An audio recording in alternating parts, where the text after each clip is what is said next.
I guess the first thing that we have to ask ourselves, if we look at the left-wing perspective, which is we don't buy your argument, Trump, because crime is falling in D.C. Things are getting significantly better. When you've cut violent crime by 26% in 1 year, why is now the time to deploy the National Guard? I know why. This might be the reason. Because you had the D.C. police a D.C. police commander suspended, accused of changing crime statistics. You know what, Christian? I bet he was accused by Heritage Foundation. I bet he was accused by the Trump administration. Was it Doge? Did Doge accuse the D.C. commander of fudging the numbers? Oh, wait, no, it was the police union. The police union has accused the department of deliberately falsifying crime data. So, according to 3 law enforcement sources familiar with the complaint. You know what's so funny about this story? What? Even if this wasn't happening, and this is a huge scandal going on right now. Like, this was going on for a few weeks before Trump's announcement. In fact, one could argue this might have triggered Trump's announcement. Even if you take this aside, though, for a second, when the mayor of D.C.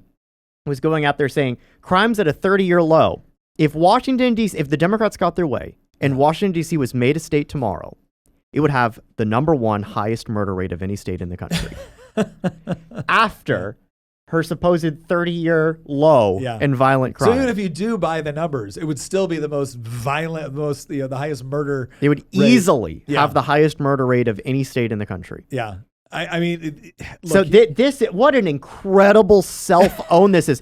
Violent crime is at a 30-year low. Yeah, and compared to every other state in the country, you have the #1 murder rate of the entire nation. Well, and what they would say is it's not. A fair and you're also lying about it too. It turns out that stat's just not even true. That's the bigger thing is that it would be one thing if they were saying it by mistake and that they didn't realize that maybe these numbers are a little off. No, they're all complicit. They see that it helps their argument. It helps them to fudge these numbers. So it's actually much more nefarious than a mistake. Yeah. So here's. I just had to bring that up because it totally defeats their own. Crime's at a 30-year low, and yet the murder rate is still higher than anywhere else in the country. Well, it's not. And higher. You're lying about the statistics. Let's be honest. It's not higher than anywhere else in the country. It would be higher if we compared it to other states. Other states, yes. If DC, and again, most people would look at that and say, well, that's not fair. You're comparing a city to a state. Well, again, DC is advocating for statehood for itself, essentially. So now you do get to be compared to other states. But let's look at it this way directly. So the White House actually was addressing this. They said in 2024, Washington, D.C. saw a homicide rate of 27.3 per 100,000 residents. That was the 4th highest homicide rate in the country, nearly 6 times higher than New York City and also higher than Atlanta, Chicago, and Compton. And if Washington, D.C. was a state, it would have the highest homicide rate of any state in the nation. In 2012, the homicide rate in D.C. was just 13.9 per 100,000 residents. The other thing they go on to say is Washington, D.C.'s murder rate is roughly 3 times higher than that of Islamabad, Pakistan, and 18 times higher than that of communist-run Havana, Cuba.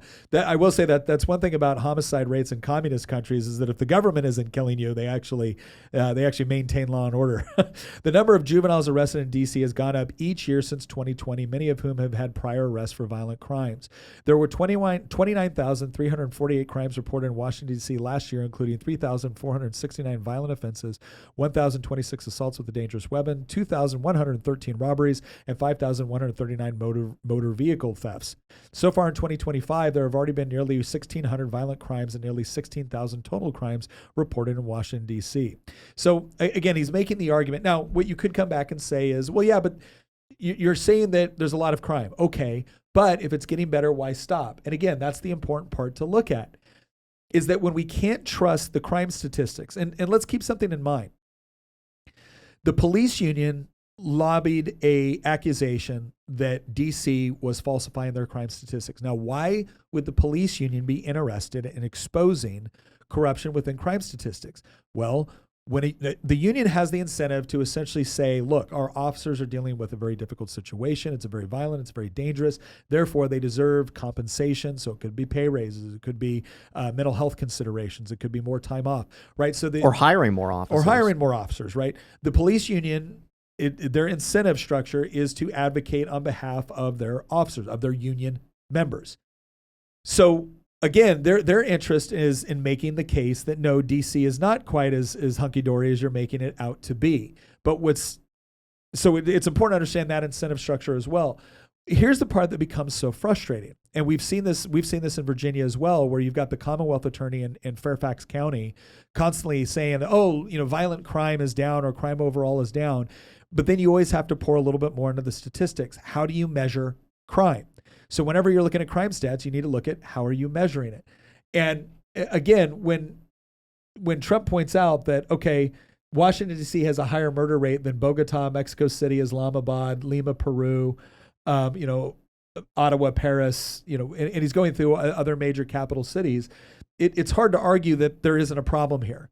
And it's hard to argue that there isn't a problem that D.C. is failing to deal with, because you can manipulate statistics. One of the ways that you manipulate statistics is looking at felonies. One of the things that liberal jurisdictions have done is they've changed felonies into misdemeanors.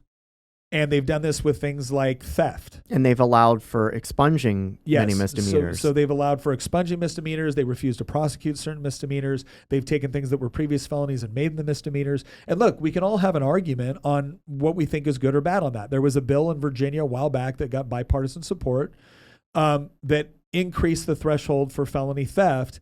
Now, the compromise is we wanted restitution for victims to be paid before people could just be arbitrarily released. We wanted victims to be made whole. But the argument is that, well, with inflation going up, if you stole like one iPhone, that's now a felony. Should that be a felony? Now, again, we can argue all day long on whether or not it should or should not be. The problem is that what ends up happening is you can now claim that you have, quote, less crime when you don't have less crime, right? You actually have the same amount of crime or even maybe more crime, but since it's not tracked as a felony, you can say, oh, our felonies are down. Okay, well, that's manipulation of statistics. Because what people think when you say crime is down is they think less crime is happening, not that you change the category of crime, right? And are now claiming that, oh, well, because now these 1,000 different instances of theft are no longer considered felony, we can say felony theft is down.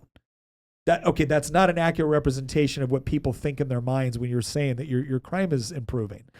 And again, the other thing that you have to look at, and some of this is more difficult to identify, right? So when you say that sex abuse is down 50% from 2024, and this, I'm looking right now at the Metropolitan Police Department, dc.gov statistics. Okay, great, but you're comparing 2024 to 2025. Now, I presume that what you're comparing is up to this date, up to this point in 2024 versus 2025. But then I would have to look deeper into the numbers. And I'm going to admit right now I haven't, right? So I'm not making an absolute claim here. I'm saying that the way that we look at statistics, unless you really dig into the numbers for everything, you can get, again, it's not like they gave me a link here to check into the numbers, right? They're giving me an Excel spreadsheet to look at. What do you consider sex abuse now? Like if you file fewer complaints, or if you choose to charge people less, I can manipulate my own statistics to make things look safer than they actually are. When liberal or left-wing or progressive criminal justice reform prosecutors choose to prosecute less, that impacts my crime statistics in a way that can be manipulated to look like, oh, things are getting better. When in reality, it's like, no, you got fewer convictions because you prosecuted less, right? Or here's the other thing that happens, which is much more difficult to capture.